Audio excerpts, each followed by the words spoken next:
Naveen loves shoutouts, so here's one for you, Naveen. He showed me a picture of his speaker setup, and he inspired me to do a video on speaker placement.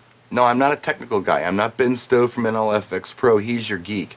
I'm not a geek. I kind of wish I was, but if I tried to absorb the geekdom that Ben has, my head would explode. All I know is what I've been told and what I've been shown in the past. I don't have technical specs for you, but what I can do is give you an idea of why some things are good and some things are bad with some real crappy illustrations I did in Paint on my computer. Check it out. I always recommend to everyone to put your top cabs on tripods, not on sticks on top of your subs, and I'll explain why in a minute. First of all, let's look at these top cabs on tripods. Notice in illustration A, our party goer is very unhappy. He's got his fingers in his ears, he's frowning, he's probably almost crying because, let's say he's about a 6 foot tall guy. The horn on this speaker is about 6 feet in the air and it's hitting him right in the ear. He's in pain right now. He's not a happy guy.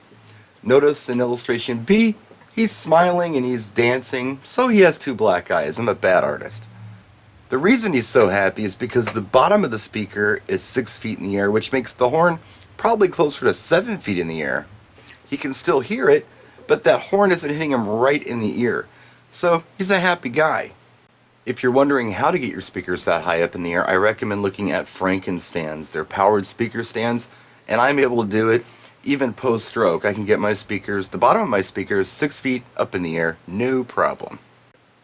A lot of people like to put poles on their subs, put their top cabs on top of the poles, and then they have a sub and a top cab on each side of the DJ booth. Here's the problem with that.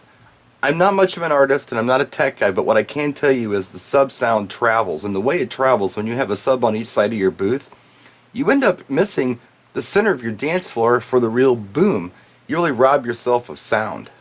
Believe it or not, one properly placed sub could actually do you more good than two improperly placed subs. Here's one in the center, right in front of the DJ, or under the DJ table, that's where I put it. Hits right in the center of the dance floor and focuses that bass where it needs to be. Alternately, you can couple up your subs by putting them side by side just a few inches apart and really create some serious boom on the dance floor. There are other good places to put your subs, such as in corners facing out. If you have to separate your subs, I've heard that they recommend them being at least 25 feet apart. And remember, I'm not a geek. I can't tell you exactly why it works this way. I've just been told that it does. Sometimes your subs can be out of phase and things like that. Beyond my understanding. Sorry I can't help you there. I'm sure somebody will right down here in the comment section though. So take a look for it. I'm sure it's going to be there. Guaranteed it's going to be there. Whenever anybody can flex their knowledge on this stuff, they usually do down here in the comment section, and I welcome it. So, quick video for you today. Hope it helped you understand a little bit about speaker placement for dummies like myself. Practice and enjoy.